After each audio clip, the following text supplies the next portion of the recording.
হরে Krishna. Hello viewers, অনুরাধারাই কিচেনে আপনাদের সবাইকে স্বাগতম। চলে এলাম সোয়াবিনের মুইঠার রেসিপি নিয়ে। তবে চলুন রেসিপিটি দেখে নেওয়া যাক।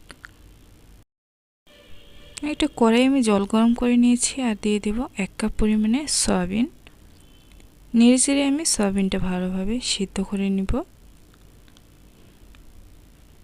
সিদ্ধ আমার হয়ে গেছে সয়াবিন। এখন আমি একটা ছাঁকনির মাধ্যমে উঠিয়ে নেব সয়াবিনগুলো।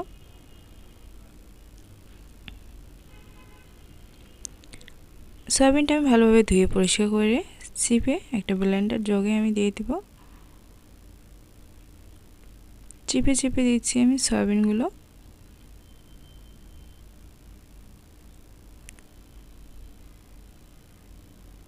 এই সয়াবিনগুলো আমি ভালোভাবে এখন ব্লেন্ড করব। সয়াবিনগুলো আমি ব্লেন্ড করে নিয়েছি সবগুলো।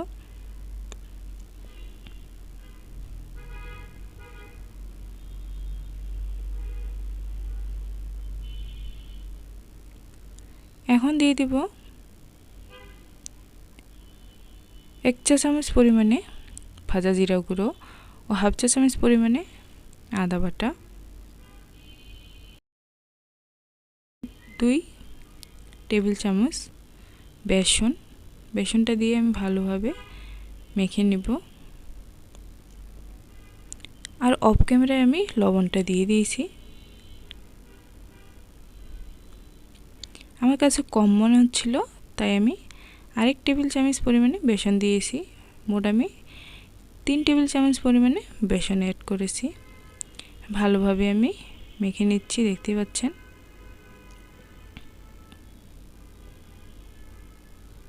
আর হাতের সাহায্যে চাপ দিয়ে দিয়ে আমি মুঠাগুলো এখন বানিয়ে নিব। দেখতে পাচ্ছেন কিভাবে বানাচ্ছি। একটা প্লেটে রেখে দিব।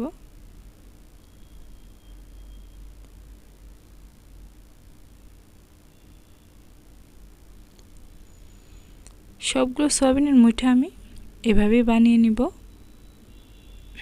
সবগুলো মুঠা আমি বানিয়ে নিয়েছি। কড়াইয়ে পরিমাণ মতো দিয়ে দিয়েছি তেল। তেলটা যখন গরম হয়ে আসবে তখন আমি দিয়ে দিব মুঠাগুলো। একটা ছন্নির সাহায্যে আমি তেলটা মুঠার উপরে দিয়ে দিচ্ছি, এতে করে তাড়াতাড়ি ভাজা হয়ে যাবে। আর দিয়ে দিব হাফ চা চামচ পরিমাণে হলুদ গুঁড়ো, তাহলে একটা ভালো কালার আসবে মুঠাগুলোর।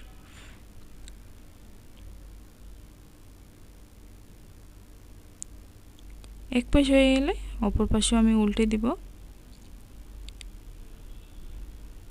চুলার আঁচ আমি মিডিয়াম লোয়ে রেখেছি। মুঠাগুলো আস্তে আস্তে ভাজা লাগবে, না হলে আবার ভিতরটা কাঁচাই থেকে যাবে। এভাবে উল্টে পাল্টে আমি লাল লাল করে ভেজে নিয়েছি সয়াবিনের মুঠাগুলো। বাকিগুলো আমি ভেজে নিব।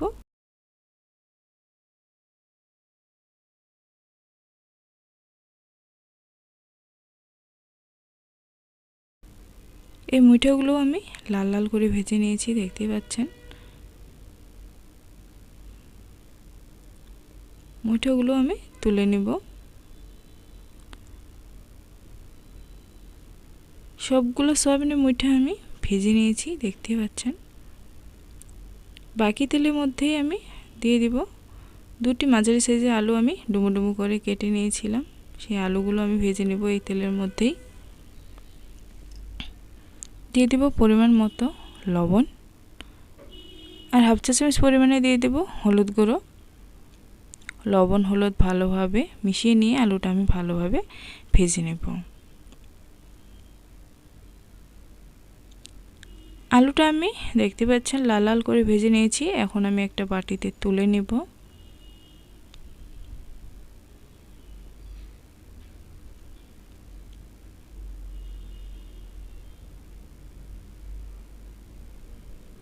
এই বাকি তেলের মধ্যে আমি রান্নাটা শেষ করব। ফোড়নে দিয়ে দিব 2টি তেজপাতা, 2 টুকরো দারচিনি, 3 টুকরো দিয়ে দেব এলাচ, 2টি লং আর 2টি দিয়ে দেব কালো গোলমরিচ। ভালোভাবে নেড়ে চেড়ে এতে দিয়ে দিব হাফ চা চামচ পরিমাণে পাঁচফোড়ন,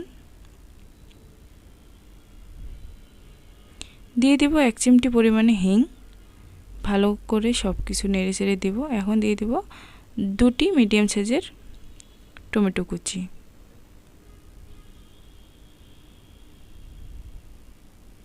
এখন দিয়ে দেবো হাফ চা চামচ পরিমাণে আদা বাটা, হাফ চা চামচ পরিমাণে মরিচের গুঁড়ো, 1 চা চামচ পরিমাণে দিয়ে দেবো জিরা গুঁড়ো, হাফ চা চামচ পরিমাণে দিব গরম মশলার গুঁড়ো। সব কিছু আমি ভালো করে মিশিয়ে নিব। এখন দিয়ে দেবো সামান্য পরিমাণে জল। জলটা দিয়ে আমি মশলাটা ভালোভাবে কষিয়ে নেব।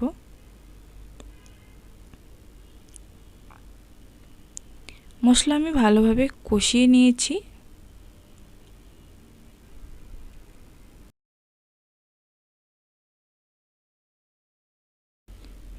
আগে থেকে ভেজে রাখা আলুগুলো আমি এখন দিয়ে দিব এর মধ্যে। নেড়ে চেড়ে দিব।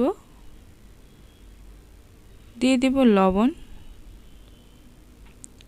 আর একটু দিয়ে দিব জল আলুটা ভালোভাবে একটু কষানোর জন্য।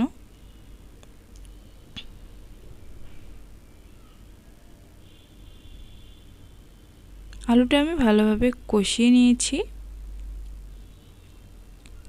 এখন দিয়ে দেব ঝোলের জল। কতটুকু ঝোল খাবেন সেই অনুযায়ী জলটা দিয়ে দিবেন। নেড়ে চেড়ে আমি জলটা ফুটিয়ে নিব ভালোভাবে। ঝোলটা যখন আমার ফুটে যাবে তখন আমি এর মধ্যে সয়াবিনের মুইঠাগুলো দিয়ে দিব।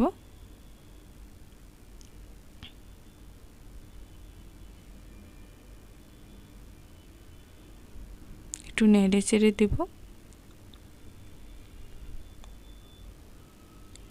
আমার কাছে লবণ কম মনে ছিল তাই আমি আরেকটু লবণ দিয়ে দিয়েছি। আর দিয়ে দিচ্ছি 1 টেবিল চামচ পরিমাণে ঘি।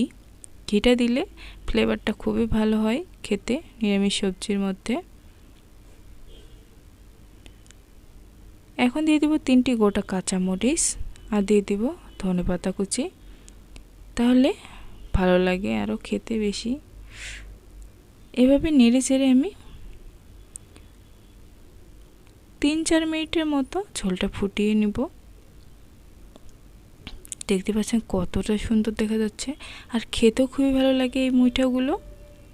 ভিডিওটি ভালো লাগলে অবশ্যই লাইক, কমেন্ট, শেয়ার ও সাবস্ক্রাইব করে পাশে থাকবেন। আর পাশে থাকা বেল আইকনটি বাজিয়ে দিবেন যাতে করে সবার প্রথমে ভিডিওটি আপনাদের কাছে পৌঁছে যায়।